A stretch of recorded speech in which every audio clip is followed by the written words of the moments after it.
Hello and welcome. Let's learn how to bake Madeira cake without butter. Here is a list of ingredients you'll need to make this recipe.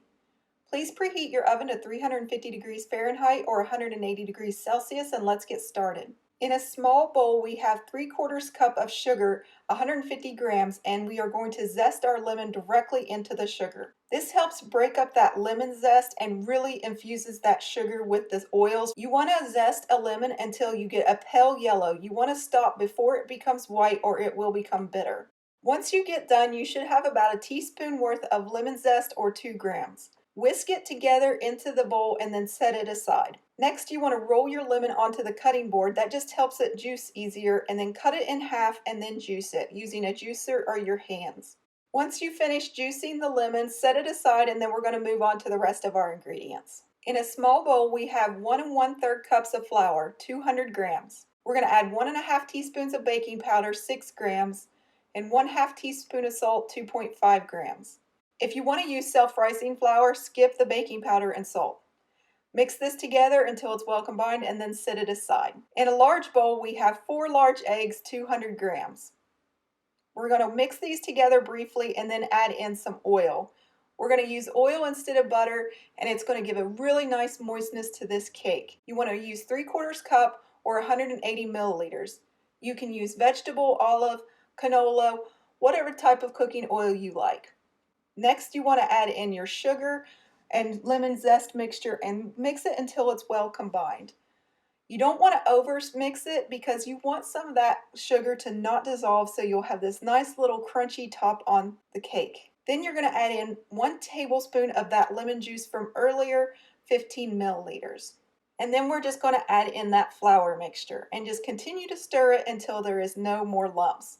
What I love about this recipe is you don't need a hand mixer at all, but if you want to use one, it's perfectly okay. You just want to beat the mix until it is free of lumps, about 1 minute on medium speed. It should look like this in the end. It should be very thin and pourable. It's a very easy recipe to do, and I love it because you can have a cake in the oven within 10 minutes. Next, you want to pour this into a 9x5 loaf pan that's 13 by 23 centimeters. And if it isn't non-stick, you're going to need to grease and flour it or spray it with cooking spray or baking spray. I also recommend lining the bottom with parchment paper for added assurance that it's going to be removed from the pan. Pour this mixture into your pan and then let it self-level.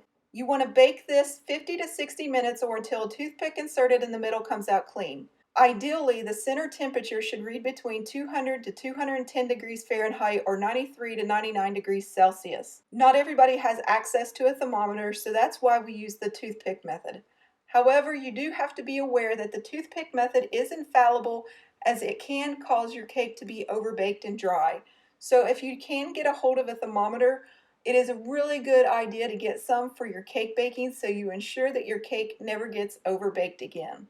Let the cake sit 5 to 10 minutes before you remove it. Now, if you noticed, I have a non-stick pan, but yet it's sticking. What do you do?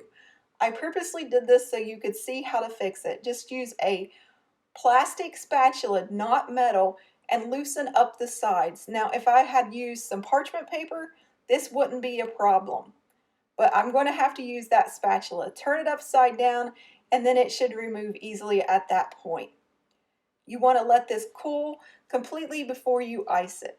Next, we're going to make a glaze. 1 cup of powdered sugar, 125 grams, and then you're going to add 1 to 2 tablespoons of lemon juice, 15 to 30 milliliters. The more lemon juice you add, the more tart the flavor will be. The less you add it, the more sweet it will be. I like to add the full 2 tablespoons of lemon juice because I like a really tart taste. Next, you want to put something underneath the cooling rack to catch all that excess glaze. If you like, you could drizzle the top, or you can completely cover the top with the icing. I will leave that up to you on how you want to handle it. I'm going to cover the top completely so it has this really nice glaze all over it. If you ice this while it's still warm, it's going to slide off completely off the cake and onto the floor below. And this is what it looks like. Let it sit for about 30 minutes until it becomes hard before slicing into it, or you can eat it now as you like. Let's look at what this cake looks like. It is absolutely one of my favorite cakes to make, And of course, Maggie loves it as well. It is a very tender crumb. You can freeze these. These last forever on the counter for about a week before they start to go stale. They're not too sweet and they are just the right amount of flavor. They smell wonderful as well, full of lemon.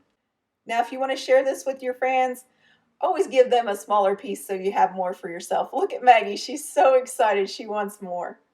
She is so funny. She's always trying to figure out how to get more. Now you know why the dogs are always following me around in the video. I hope you enjoyed this recipe. Thank you for visiting us at jacksonsjob.com, and as always, happy baking.